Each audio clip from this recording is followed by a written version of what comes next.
ça définit les trois sortes de chrétiens. S'il vous plaît, mes frères. Les tabernacles, c'est juste des lieux d'adoration. Mais dans ces tabernacles, il doit y avoir des vrais tabernacles. Des tabernacles du Saint-Esprit. Des gens qui ont eu à écouter l'évangile, qui l'ont écouté et qui l'ont appliqué. Ils n'ont pas seulement fait qu'écouter, mais ils ont écouté et ils ont matérialisé la parole qu'ils ont écoutée. Je ne te crois pas. Ne croyez pas ceux qui disent que je prie au message. Une personne qui prie au message doit matérialiser cette parole du message. Il doit appliquer le message. Le message, c'est un son. Le message est un son qui, par ce son, donne un signe.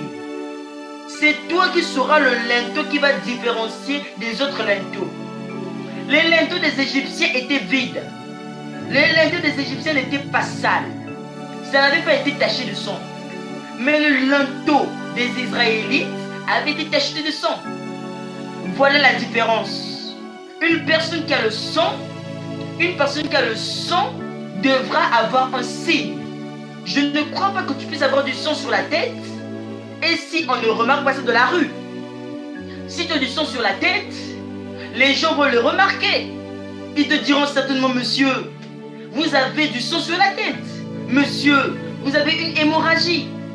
Mais si tu as du sang sur la tête et qu'ils ne le voient pas, ça veut dire que ce n'est pas vraiment du sang. Peut-être que c'est une peinture, mais ce n'est pas du sang. Mais si c'est du sang, ils vont le remarquer. Alors qu'est-ce que je veux dire par là? Si le sang est réellement là, si la parole est réellement là, cette parole va donner un signe. Et les gens de l'extérieur vont voir ce signe. Ils n'auront pas de difficulté à le voir. Et de l'autre côté, tu n'auras pas de difficulté à l'appliquer.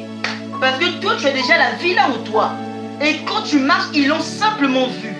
Ils l'ont analysé. Ils l'ont reconnu. Ils ont reconnu cette vie. Ils ont reconnu cet être. Ils ont reconnu le sang. Je n'ai pas dit à quelqu'un. Mais ils l'ont reconnu. Je ne dirais pas que je suis dans le message. Je dirais que je suis le message. Car le message et l'être humain en fait une seule personne. Voilà pourquoi l'être humain a maintenant été appelé tabernacle du Saint-Esprit. Parce que c'est maintenant un monument. C'est maintenant une seule personne.